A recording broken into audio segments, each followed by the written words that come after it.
Eclesiastés capítulo 7, versículo 8 dice, mejor es el fin de un asunto que su comienzo.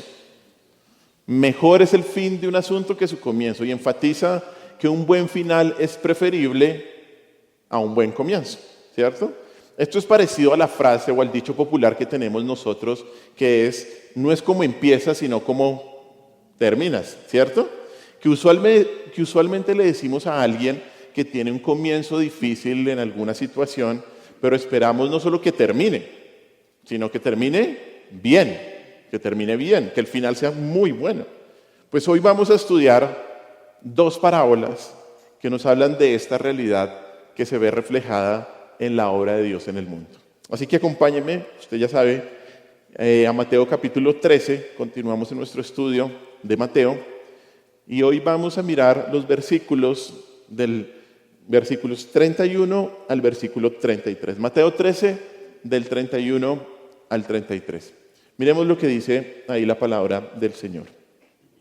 Dice, otra parábola les refirió diciendo, el reino de los cielos es semejante al grano de mostaza que un hombre tomó y sembró en su campo, el cual a la verdad es la más pequeña de todas las semillas, pero cuando ha crecido es la mayor de las hortalizas y se hace árbol, de tal manera que vienen las aves del cielo y hacen nidos en sus ramas. 33. Otra parábola les dijo, el reino de los cielos es semejante a la levadura que tomó una mujer y escondió en 3 medidas de harina hasta que todo fue leudado. Acompáñenme en una oración, por favor. Señor, yo te doy gracias por este día y gracias por tu palabra, Dios. Tu palabra que es inerrante, tu palabra que es infalible, Señor. Tu palabra que no se equivoca, tu palabra que es suficiente para nuestras vidas, Dios. Gracias por eso, mi Señor Jesús. Ayúdanos, Padre Santo, a entender las verdades que dicen aquí de tu palabra. Espíritu Santo, te pedimos que tú nos ilumines para entender tu preciosa verdad y que no nos desviemos ni a izquierda ni a derecha. Que no pensemos colocar palabras o pensamientos o ideas que no estén ahí, Señor. Sino que más bien, Señor, podamos entender el maravilloso mensaje de estas dos parábolas, de cómo comienza tu reino y cómo va a terminar, Dios. Te lo pedimos, mi Señor Jesús. En tu nombre hemos orado. Amén. Amén. Como lo mencioné, continuamos en este estudio de parábolas del Señor Jesús, que ha sido para mí una bendición poder estudiar, ¿no? Y son estas parábolas específicas de Mateo capítulo 13. Hoy vamos a ver la parábola de la semilla de mostaza y de la levadura. Y para entender de qué se tratan estas parábolas, es importante recordar que el Señor comienza a enseñar por parábolas para esconder verdades a quienes lo habían rechazado y para revelar nuevas verdades a quienes lo habían seguido, ¿no? Y estas nuevas verdades eran con respecto al misterio del reino de los cielos. Si usted va un poquito atrás en el versículo 11 de Mateo 13, dice, él respondiendo les dijo, porque a vosotros os es dado saber los misterios del reino de los cielos, mas a ellos no les es dado. Ahí les iba a decir, la pregunta anterior o el versículo anterior nos muestra la pregunta de los discípulos al Señor Jesús diciéndoles, bueno, ¿y por qué vas a empezar a enseñar por parábolas? Y el Señor les dice, porque a ustedes ahora les voy a explicar los misterios del reino de los cielos. O sea, el Señor iba a establecer en su primera venida un reino que iba a permanecer hasta la segunda. Y entender esto era muy importante para los discípulos, porque ellos pensaban que cuando llegara el reino, que cuando llegara el Mesías, iba a establecer un reino mundial con poder, donde se iba a establecer la justicia, donde todos se someterían y los enemigos serían castigados. Los discípulos del Señor Jesús, al reconocer, al admitir que Jesús era el Rey, lo que estaban esperando era un despliegue de poder, un despliegue de gloria, un despliegue de majestad sin igual. Pero no sucedió así. No sucedió así. Y de hecho, tampoco iba a suceder luego que el Señor resucitara y ascendiera a los cielos. Por eso el Señor comienza a enseñar por parábolas, para mostrarles una nueva forma de reino. Recordemos que las parábolas eran para esconder verdades a quienes lo habían rechazado, pero para revelar nuevas verdades a quienes lo habían seguido. Y el Señor empieza a enseñar en parábolas para mostrarles esta nueva forma de reino que ellos nunca esperaron antes del reino glorioso en el milenio de Cristo. De las 7 parábolas que vemos en Mateo 13, 5 quedan sin explicación. y entre ellas las dos que veremos hoy. Pero tenemos la Escritura y tenemos al Espíritu Santo que nos guía a toda verdad para entender su mensaje.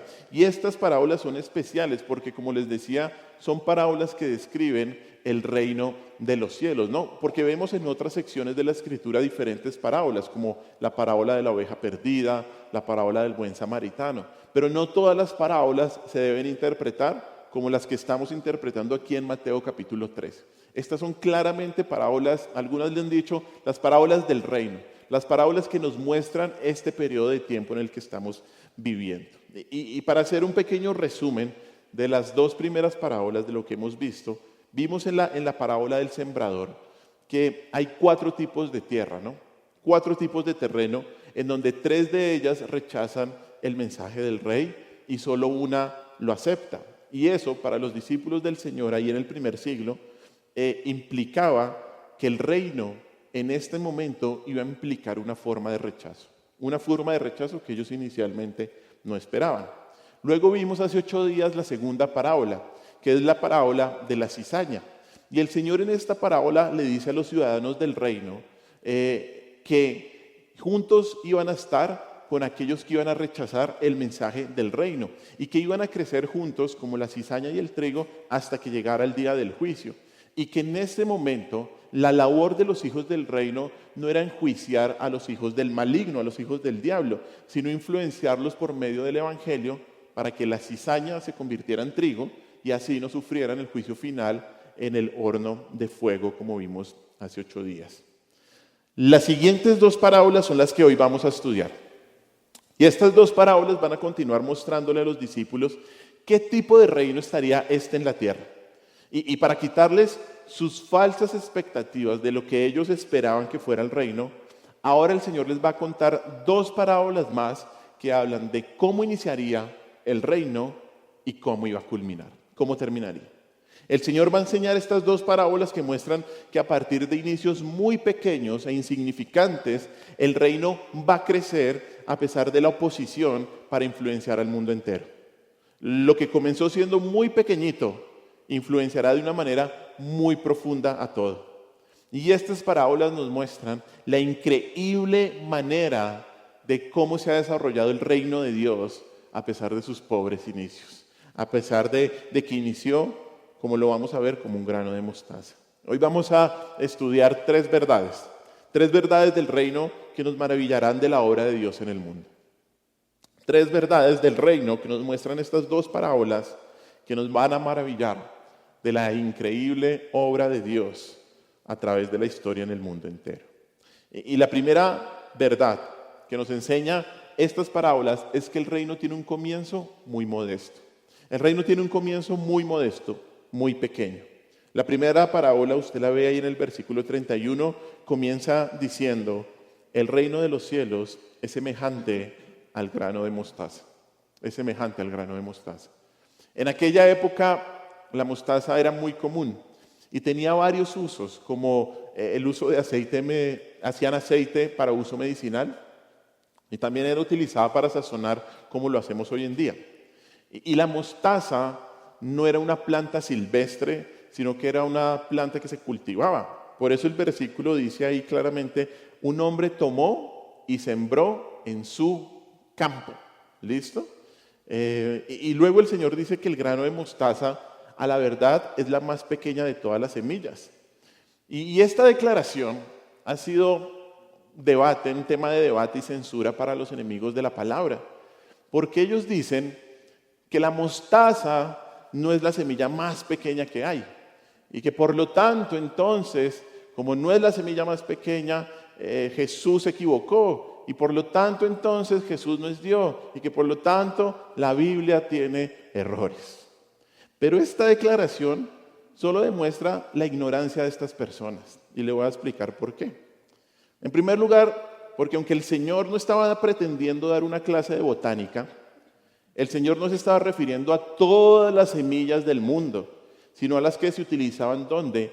En un cultivo hecho por el hombre y específicamente en una región y en una época como la que tenía Israel en el primer siglo. ¿Listo? Y esto lo vemos claramente, ¿por qué? Porque hay un sembrador que está ¿dónde? en su campo. ¿Listo? Sembrando. Bueno, además, la palabra ahí en el versículo 32, hortalizas, se refiere a vegetales de un jardín, no a plantas silvestres. Bueno, son vegetales de un jardín que son cultivadas de manera deliberada para ser consumidas por las personas, ¿no? De hecho, en ese entonces y en esa región, las principales cosechas eran cebada, trigo, lenteja y también frijoles, entre otras. Y estas semillas son muchísimo más grandes que la semilla de mostaza. Yo no sé si vio la imagen que mandamos en la semana. ¿Cómo es la semilla de mostaza? No cabe acá, ¿cierto? Bueno, más bien, cabe acá, sí. Cabe acá. Es muy chiquitica la semilla de mostaza, muy pequeñita, ¿no? Y la semilla de mostaza era la más pequeña de aquellas que habían sido identificadas por las personas en el tiempo de Cristo. Claro que había árboles, arbustos y flores salvajes con semillas más pequeñas que la de la mostaza, pero no habrían sido conocidas o no habrían sido distinguidas por los habitantes a los que el Señor le está hablando, ¿cierto? De hecho, para el judío de ese entonces, la semilla más pequeña era la de mostaza y se demuestra en dichos proverbiales, como por ejemplo, ellos decían al hablar de una gota de sangre tan pequeña como un grano de mostaza, o también de una mancha en un animal tan pequeño como una semilla de mostaza. Y de hecho, además, cuando el Señor en el versículo 32 dice que la semilla se hace árbol, no está hablando acerca aquí de un árbol que se usa para talar y obtener leña, no está hablando de un árbol para la carpintería. Aquí se está hablando de un arbusto grande que puede albergar los nidos de las aves en las ramas. Por lo tanto, miren, el Señor no se equivocó y la Biblia no está mal. Bueno, nunca está mal, la Biblia es sin error. El grano de mostaza era la semilla más pequeña que se conocía por los oyentes del Señor. Y la enseñanza al comparar el reino de los cielos con un grano de mostaza, que es la más pequeña de todas las semillas, es que el reino tendrá un comienzo pequeño, un comienzo modesto. De hecho, esta es la misma enseñanza cuando el Señor dice en la segunda parábola que el reino de los cielos es semejante a la levadura. Ahí en el versículo 33. La levadura se trataba de una pizca de masa sobrante del día anterior. Y cuando se aplicaba sobre la nueva masa, la fermentación resultante de eso hacía que toda la masa se leudara. El Señor habló de una mujer que utilizaba la levadura y la escondió en 3 medidas de harina. Esa palabra escondió también puede ser traducida enterró o colocó bien adentro. Y lo que este verbo nos está indicando es que la mujer insertó la levadura en medio de la harina, la escondió, la metió bien profundo y la mezcló.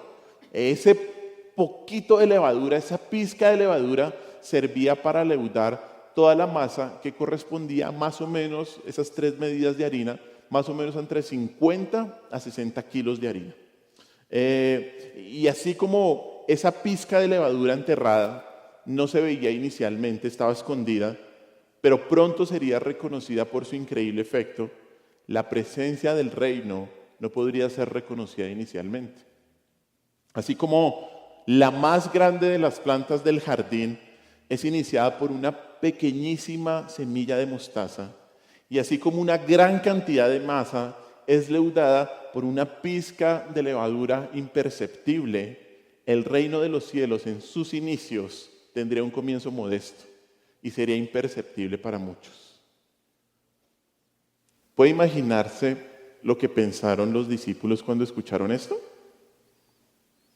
Lo que ellos oyeron y tal vez lo que ellos esperaban oír. Porque ellos tenían visiones de un imperio global, con un palacio de marfil, con un trono majestuoso, con una corte resplandeciente, con un ejército invencible al mando de un rey poderoso y magnífico. Eso era lo que ellos esperaban, que cuando el Señor llegara en su primera venida, ¡pum!, estableciera todo el reino. Ellos esperaban con ansias la descripción del Señor de este tipo de reino. Además, un reino en el que ellos serían altos ministros de Estado, ¿no? Obviamente. Pero el Señor les dijo, el reino de Dios es como un grano de mostaza. Seguramente los discípulos miraron al Señor con la mirada perdida, así como cuando usted a veces le explican algo y no entiende, y los discípulos pensaron, ¿un grano de mostaza? Pues eso no era nada. Eso no era nada, un grano de mostaza. Y es que cuando el Señor comenzó el ministerio, todo parecía ir bien, ¿cierto? El Señor comienza a hacer maravillas, milagros en todo Israel. Su fama se difunde por toda la nación y las multitudes empiezan a ir a Él. Pero luego de todo esto, ¿qué vino? El rechazo. Luego de todo esto vino en el odio, que iba a concluir con la muerte del Señor Jesús en la cruz. Usted puede imaginarse cómo se habrían sentido los discípulos cuando su mismo líder estaba siendo blasfemado, como lo vimos en el capítulo 12, en su presencia, y las multitudes comenzaron a rechazarlo. Seguramente empezaron a desconfiar que unos pocos hombres y algunas mujeres fueran el comienzo del poderoso reino de Dios. La perspectiva de grandeza empezó a diluirse y seguramente surgieron muchas, pero muchas dudas de lo que ellos podrían hacer con un mundo que cada vez estaba más en contra de ellos. Pero Jesús, el Rey, les dijo, ese es el plan. Ese es el plan. El Señor les dijo que el reino es como cuando ustedes plantan una pequeña semilla de mostaza en el suelo, o como la levadura que se mezcla con la harina, que no se puede ver, pero que está allí. Allí está. Al principio el reino de Jesús era desconcertantemente pequeño. No tenía un séquito de cortesanos, mucho menos un ejército masivo, y sus súbditos consistían en solo 12 personas, y luego serían 11, y luego su líder sería asesinado. El reino inicialmente estuvo oculto y escondido para, como vimos tal vez hace 8 días o hace 15 días, estuvo escondido para aquellos que no tenían ojos para ver ni oídos para oír. Pero como la levadura, aunque el reino no estaba a la vista, seguía obrando con gran intensidad en quienes reconocieron a Jesús como Rey. Por eso el Señor les dice, tranquilos, ese es el plan. El plan es que comience pequeño. El plan es que comience muy chiquito. Y esto de hecho no debería generar intranquilidad, sino confianza. Porque sin importar el inicio pequeño, había que confiar en el Rey. Había que confiar en el Rey. Porque si se puede confiar en Dios respecto al potencial que hay en la semilla de mostaza y respecto a la masa de levadura, ¿cuánto más se puede confiar en el Señor con respecto al potencial liberado por el ministerio inicial del Señor Jesús? ¿Cuánto más? Aunque el reino fue pequeño y tal vez imperceptible, no significa que no fuera el reino de Dios, para nada. Ese era el plan de Jesús y probablemente ese era el plan, ¿sabe para qué? Para que los discípulos confiaran en el Señor en ese momento. Cuando todavía no se veía nada. Cuando el panorama tal vez estaba muy difuso. Cuando el panorama tal vez estaba muy borroso. Ese era el reino de Dios. Habiendo comenzado pequeño, ellos tenían que confiar en que Dios iba a llevar al final el cumplimiento de todo. Y hermanos, una implicación al entender que el reino comienza de una manera muy humilde es que nos recuerda algo muy importante. Y es que no tenemos que llamar la atención al hacer la obra del reino. No. El evangelio no se jacta, el reino no se anuncia. El reino no llama la atención mientras obra. Actúa lenta y seguramente. Y es impresionante en lo espiritual, aunque sea insignificante a los ojos de los hombres. Pero ahí está obrando. Y lo mismo sucede en la vida del creyente. Cuando el reino empieza a obrar en el creyente, empieza así, como un grano de mostaza, como una pizca de levadura que empieza ¿qué? A fermentar absolutamente todo. Que luego se verá, porque se tiene que ver. Pero el reino comienza así. Bueno, esa es la primera enseñanza de estas parábolas. El reino comenzó muy pequeño. Vamos a la segunda verdad. La segunda verdad en esta historia. La segunda verdad que nos enseñan estas parábolas es que el reino crecerá grandemente. El reino crecerá grandemente. Aunque el reino comienza muy pequeño, va a terminar muy grande. La segunda frase del versículo 32 dice que la semilla de mostaza, dice ahí, cuando ha crecido, es la mayor de las hortalizas y se hace árbol. Esa frase, cuando ha crecido, significa cuando ha terminado de crecer, cuando ha completado su proceso de desarrollo. Y en este momento se hace la mayor planta del cultivo y se desarrolla como un árbol. Este tipo de mostaza en esa región, en esa época, era conocida como la Synapsis nigia, que es lo que se traduce como la mostaza negra. Tal vez seguramente usted la ha probado, la ha visto, la ha utilizado. Y era un arbusto que se cultivaba en los huertos de Israel y podía alcanzar una medida entre 3 metros, dicen algunos, hasta 4,5 metros de altura, los más altos. Y un 1,8 metros de ancho. Y todo eso, imagínense, todo eso fruto de ¿qué? De una diminuta semilla, de una pequeñita semilla. El pequeño grano de mostaza, que es la semilla más pequeña del cultivo, crece a una altura mucho mayor que el resto de las plantas del jardín del sembrador. ¿Quién esperaría que una semilla tan diminuta llegara a producir un árbol que pudiera crecer hasta los 4 metros de alto, o hasta 5, dicen algunos registros? ¿Cuál es el punto? El punto que está señalando el Señor es el increíble crecimiento de una semilla casi microscópica hasta convertirse en una planta relativamente grande. La más pequeña de las semillas es la que crece más que todas las demás plantas. De hecho, un crecimiento sin igual es descrito en la segunda parábola cuando dice que la mujer toma, mire ahí el versículo 33, toma la levadura y la escondió en 3 medidas de harina hasta que todo fue leudado. Y por cierto, antes de continuar hago una aclaración acá, porque algunos dicen que la levadura aquí significa el mal que corrompe todo, como a veces escuchamos en otros textos y en otros versículos, ¿no? Que cuidado con la levadura, por ejemplo, de los fariseos, dice el Señor Jesús. Pero no hay nada en el contexto que respalde esa interpretación. Recuerde siempre que interpretamos la Biblia, el primer principio para interpretar correctamente la Biblia, ¿cuál es? Contexto. Aquí no hay nada en el contexto que respalde esa interpretación, que diga que la levadura es mala. Y le pongo un ejemplo.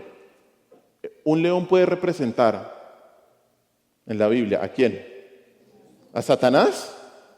¿O al Señor Jesús, no? Hay un león que anda como león rugiente buscando a quien devorar, Satanás, y hay un león de la tribu de Judá que va a venir a gobernar al final de los tiempos, ¿no? Entonces, decir que la levadura representa el mal no es tener en cuenta el contexto, ya que el punto de la influencia de la levadura es que solo un poco, solo una pizca, sirve para leudar 3 medidas de harina que equivalen a entre 50 a 60 kilos de harina. Y la mención de estas 3 medidas no es que el Señor no la haya pensado, es totalmente intencional. Usted la va a ver en otras partes de la Biblia, porque esa era la cantidad, 3 medidas de harina, esa era la cantidad de harina leudada que produciría suficiente pan para alimentar a más o menos 150 personas, o lo que es una pequeña aldea en ese entonces, ¿no? Entonces, lo que el Señor nos está diciendo es que no hay una conexión real aparente entre lo poco de la levadura y lo mucho que termina produciendo. No hay una conexión como real. La misma cuestión con el pequeño grano de mostaza, que así como el crecimiento de la semilla de mostaza y de la levadura no es natural, sino antinatural y tal vez uno pensaría sobrenatural, el reino de Dios superará en tamaño a todos los reinos terrenales de los hombres. A todos. Aunque el reino en sus inicios parece muy pequeño e insignificante, crecería de una manera increíble y constante hasta llegar a los rincones más remotos del globo. Si los discípulos se habían desanimado por la acusación blasfema que los dirigentes judíos le habían hecho a Jesús, estas parábolas los tranquilizarían.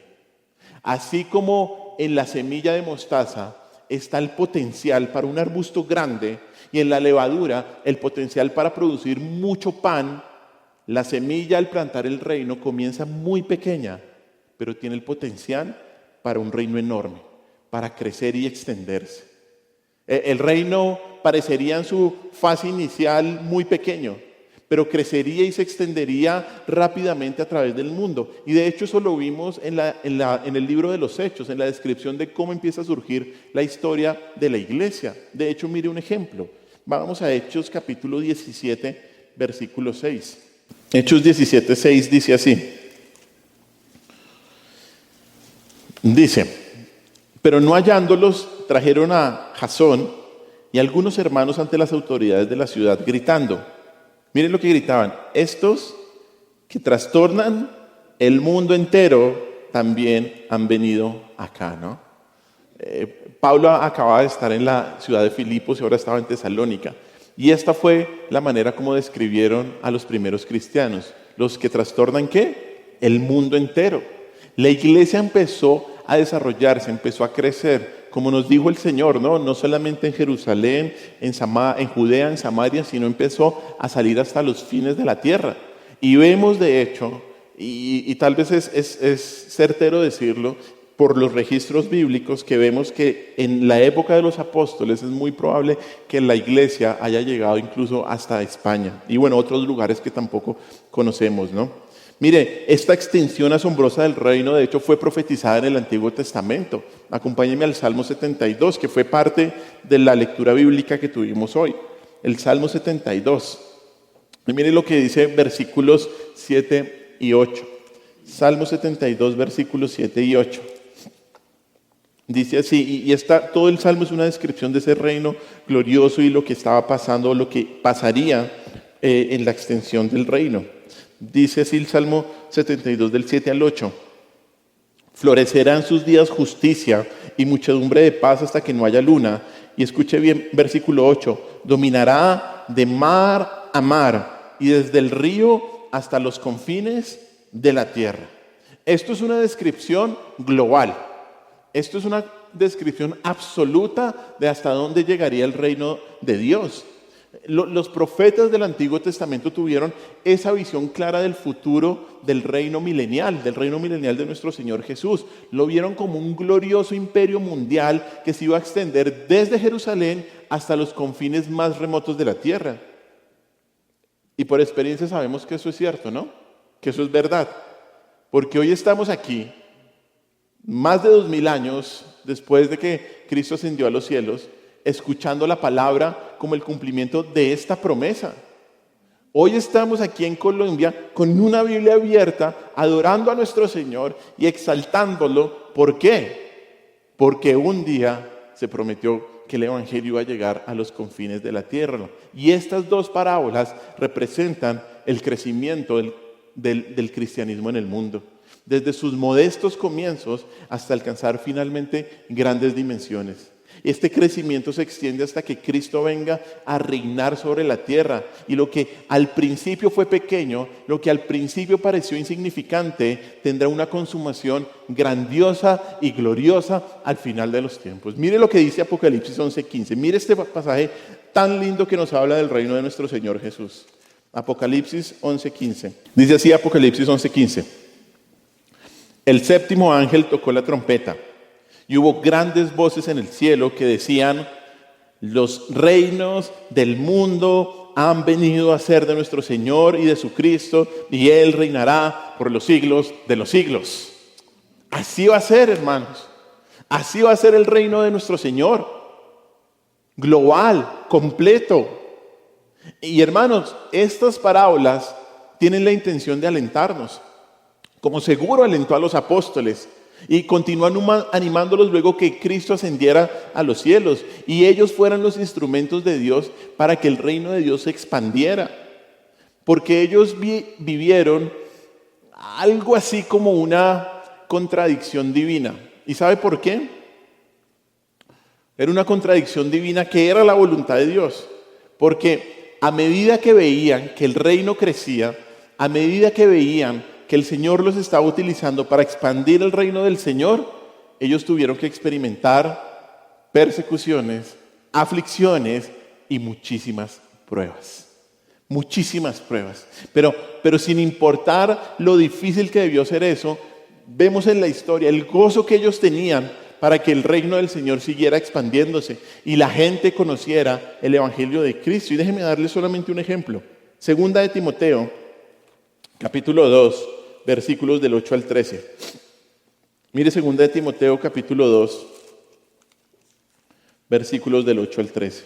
Mire lo que dice segunda de Timoteo 2, del 8 al 13. Dice así: acuérdate de Jesucristo, del linaje de David, resucitado de los muertos conforme a mi evangelio, en el cual sufro penalidades, hasta prisiones, a modo de malhechor, mas la palabra de Dios no está presa. Por tanto, todo lo soporto por amor de los escogidos, para que ellos también obtengan la salvación que es en Cristo Jesús con gloria eterna.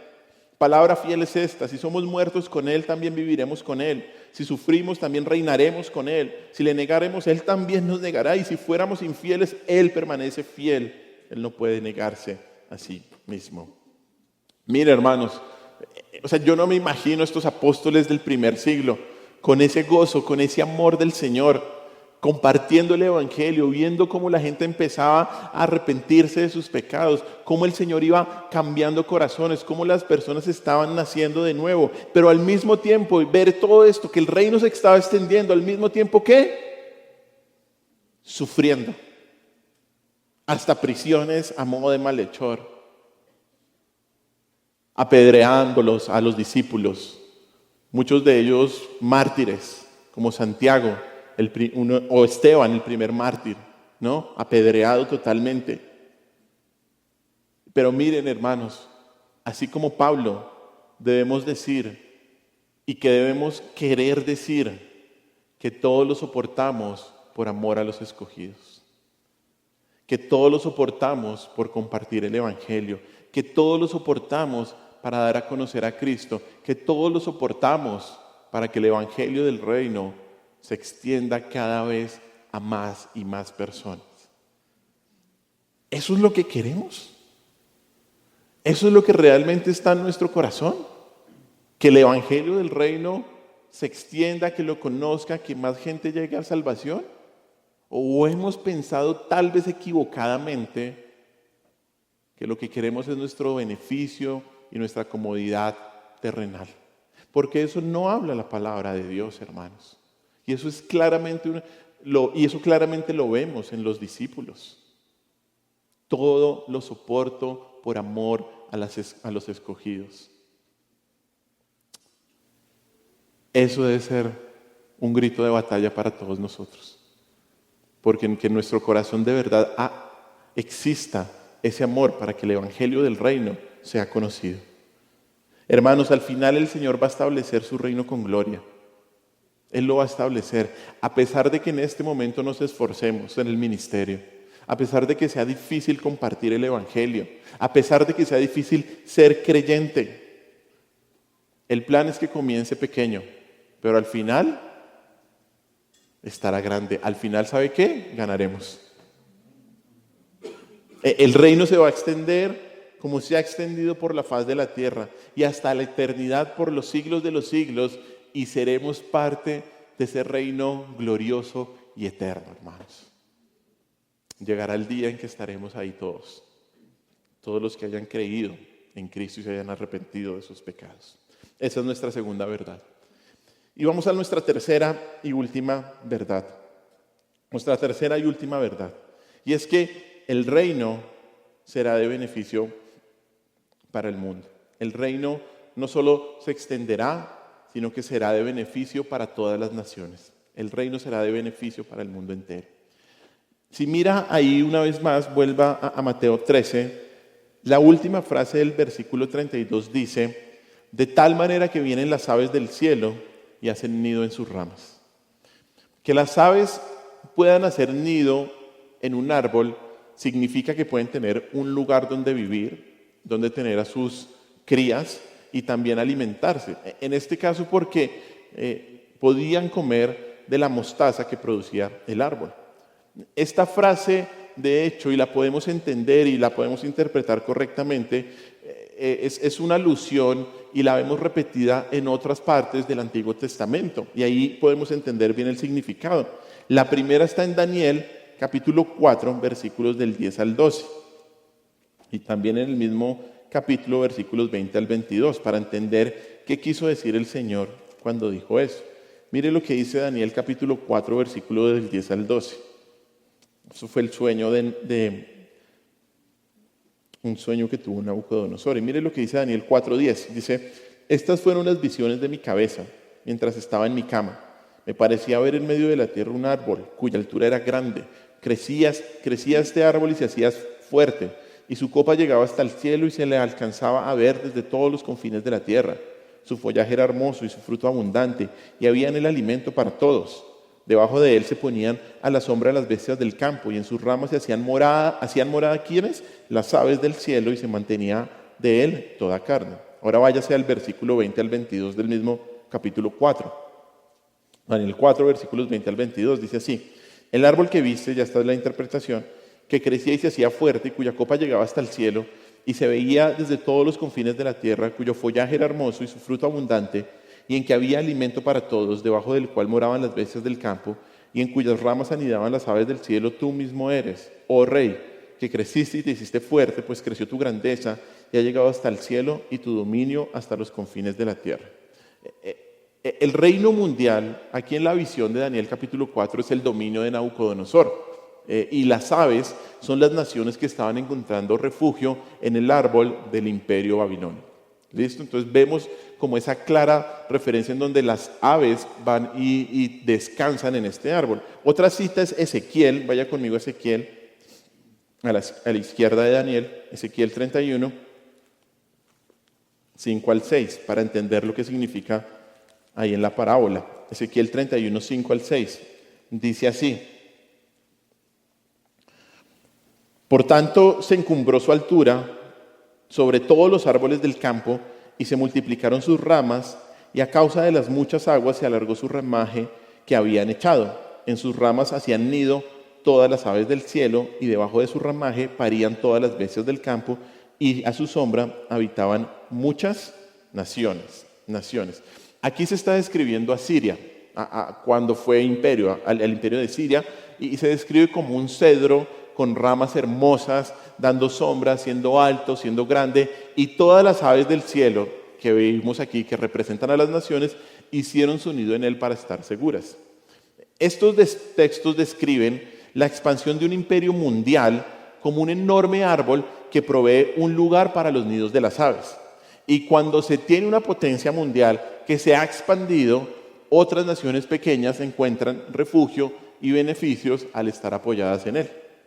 La descripción de la mostaza madura como un árbol en donde las aves pueden ir a hacer sus nidos ahí, sus casas ahí, indica que el reino de Dios, indica la parábola que el reino de Dios trae unos beneficios sobre el mundo entero, sobre todo el mundo. Y lo que el Señor está hablando aquí es que el reino de Cristo va a crecer a tal extensión que las naciones van a encontrar provecho y beneficios en el reino del Señor. Ahora, importante, esto no significa que las aves, que las naciones son parte del reino, sino que simplemente se van a beneficiar por su presencia en la tierra. Tal como las naciones que no eran de Babilonia se beneficiaron, o las naciones de Siria se beneficiaron de esos imperios. Y esto se relaciona directamente con la parábola de la levadura, ya que la levadura no solo influye en una cantidad inmensa de masa, sino que influye positivamente, porque así como la levadura tiene un efecto positivo y hace que el pan tenga una mejor consistencia y que sepa mejor, la extensión del reino de Dios iba a traer una influencia positiva en todo el mundo entero, en todo el mundo. Y de hecho eso lo podemos ver muy prácticamente. Por ejemplo, el cristianismo ha sido fuente de inspiración para innumerables obras de arte, como las sinfonías de Bach, un creyente. También los cristianos fundaron algunas de las primeras universidades del mundo. De hecho, muchas de las mejores y más prestigiosas universidades comenzaron como lugares para estudiar la Biblia, Muchas, Oxford, Harvard, muchas otras, así. ¿Y qué decir de los hospitales? Los hospitales son una idea cristiana que surgió de la necesidad de la iglesia de cuidar a los enfermos. Muchos beneficios, Sin embargo, El mayor beneficio de la expansión del reino ha sido su papel en el mundo como sal y como luz. Como sal y como luz. Y para ello acompáñenme a Mateo 5. Vaya conmigo a Mateo capítulo 5, versículos del 13 al 16. Dice así la palabra: vosotros sois la sal de la tierra, pero si la sal se desvaneciere, ¿con qué será salada? No sirve más para nada, sino para ser echada fuera y hollada por los hombres. Y el 14 y el 15 y el 16: vosotros sois la luz del mundo. Una ciudad asentada sobre un monte no se puede esconder, ni se enciende una luz y se pone debajo de un almud, sino sobre el candelero y alumbra a todos los que están en casa. Así alumbre vuestra luz delante de los hombres, para que vean vuestras buenas obras y glorifiquen a vuestro Padre que está en los cielos. Tal vez usted ya sabe la enseñanza de lo que dicen estos versículos, pero quiero recordarlo porque es muy importante para este tema. La sal era el conservante más común en el mundo antiguo y se convirtió en el medio para evitar que alimentos como la carne, como el pescado se descompusieran. Y cuando el Señor aquí dice que el creyente es sal, está describiendo que el creyente debe prevenir la corrupción del mundo. El creyente debe ser algo así como un limpiador antiséptico en la sociedad humana. El mundo se está descomponiendo, el mundo se está pudriendo lentamente, y por eso los hijos del reino funcionan como preservante de la degradación y de la corrupción que existe en el mundo por medio de obedecer la voluntad de Dios. Y eso usted lo ve tal vez en sus trabajos, tal vez en su familia, ¿no? Y la presencia del cristiano en la tierra debe actuar como un dique que impida que el mal se descontrole en este mundo. Bueno, esa es nuestra labor como sal. Somos la sal que impide que toda la tierra se degenere más rápido de lo que se está degenerando. Por otro lado, y según también que es una parábola, la parábola de la sal y de la luz, aquí nos dice que la expansión del reino de Dios permite que haya luz en el mundo. Aquí se presenta el mensaje del Evangelio, el reino de Dios como la luz del mundo, y nos da una ilustración muy clara, ¿no? Que es la de la ciudad asentada en un monte. En la antigüedad, la mayoría de las ciudades estaban asentadas en montañas o en colinas para que fueran más visibles en la distancia.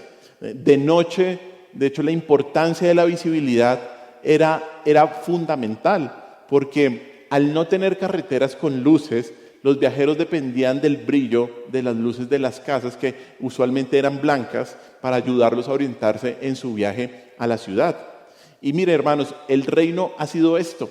El reino ha sido como una ciudad asentada sobre un monte, alumbrando con la luz del Evangelio para que el mundo no ande en la oscuridad y para que las personas no se pierdan, sino que encuentren su camino a la ciudad celestial. Por lo tanto, los beneficios que ha traído el reino de Dios a este mundo han sido incontables, hermano, incontables, pero sobre todo invaluables. ¿Y sabe por qué? Porque ha permitido conocer el Evangelio de Dios. Sobre todo por eso. Sobre todo vemos aquí, en esta parábola, que la iglesia ha sido esa ciudad en lo alto, que alumbra con la luz, que previene la degradación. Somos sal y somos luz, y ese es el beneficio. Ese es el beneficio que los creyentes, que el reino de Dios en esta época, en este momento, antes de que Cristo venga, está dando al mundo entero. Hermanos, la historia de la iglesia ha demostrado la veracidad de estas dos parábolas. La iglesia ha experimentado un crecimiento explosivo a lo largo de los siglos. Se encuentra en todo el mundo y es fuente de sustento, de refugio y de salvación. A pesar de la persecución, a pesar del inicio de la iglesia tan pequeño, a pesar de los repetidos intentos por erradicarla, la iglesia ha florecido. Y esto, querida iglesia, nos debe dar mucho ánimo, porque podemos ser tentados a quedarnos callados por los continuos rechazos que a veces tenemos por predicar el Evangelio, por querer vivir de una manera que agrade a Dios. A veces como que podríamos sentirnos tentados a eso, o sea, no voy a hablar más, no voy a decir más, voy a hacer lo que todos los demás hacen. Pero aquí Jesús nos está llamando a escuchar estas parábolas y sentirnos completamente animados. Porque aunque los incrédulos van a persistir y la persecución y la oposición va a continuar hasta el fin de los tiempos, el reino de Dios va a progresar. El reino de Dios va a progresar. Hermanos, estas dos parábolas nos deben animar a seguir predicando el Evangelio con confianza de que el reino es como un grano de mostaza y como una pizca de levadura que al final crecerá. Que podamos decir, como vimos en Apocalipsis, y que seguramente diremos al final, que los reinos del mundo serán de nuestro Señor y de su Cristo, y que Él va a reinar por los siglos de los siglos. Por los siglos de los siglos. Oremos. Señor, te damos gracias por este día. Gracias por tu palabra, Dios. Gracias por tu misericordia, Señor, con nosotros. Gracias, Señor, porque, Señor, a veces incluso nos podemos sentir como los discípulos, Dios. Como los discípulos que no, o tal vez les pareció increíble esta comparación que tú sabiamente hiciste, Señor, en donde el reino de Dios comenzó muy pequeñito. Pero eso, Señor, sencillamente es para que nosotros podamos tener una plena confianza en la palabra del Rey. Una plena confianza en que tú estás obrando, Señor. En que tú estás obrando y que al final lo que importa es tu reino, no nuestros reinos personales, egoístas y pecaminosos, Dios. Padre Celestial, que nosotros podamos ver la increíble manera como tú has obrado, Señor. Lo vemos en la historia, lo vemos hoy aquí, Señor. Nosotros, esta iglesia en Bogotá, Colombia, Dios, que hoy puede abrir la palabra y escuchar tu mensaje, Señor. Gracias, Señor, porque aunque el reino comenzó muy pequeñito, se ha extendido, Señor, y hoy somos receptores de esa bendición divina, Dios. Gracias, mi Señor, porque mandaste hombres a compartir el Evangelio y porque hoy nosotros podemos abrir tu palabra, Señor, y buscar tu guía, tu dirección, tu consuelo, buscar ser edificados y ser alimentados, mi Señor Jesús. Yo te doy gracias por eso, mi Señor. Muchas, pero muchas gracias, Dios, por todo lo que estás haciendo. Gracias por estas parábolas, Señor, que nos muestran cómo es tu reino, Dios. Gracias, Señor, por entender todas las bendiciones y los beneficios que tu reino trae a nuestra vida y especialmente, Señor, el que hemos conocido el Evangelio. Ya tenemos todo, Señor. Así no tengamos nada si te tenemos a ti, Cristo. Si tenemos el Evangelio precioso del reino. Gracias porque un día abriste nuestro corazón y creímos y hoy podemos decir con confianza que somos ciudadanos del reino. Ayúdanos, Señor, a que, como hemos visto también, a compartir más tu palabra, porque este no es el momento, Señor, de arrancar la cizaña, sino de compartir tu evangelio para que esa cizaña se convierta en trigo, Dios. Ayúdanos, Señor, a nosotros a confiar en ti y en que tú siempre estás obrando. Te alabamos y te bendecimos, mi Señor, y en tu nombre hemos orado. Amén.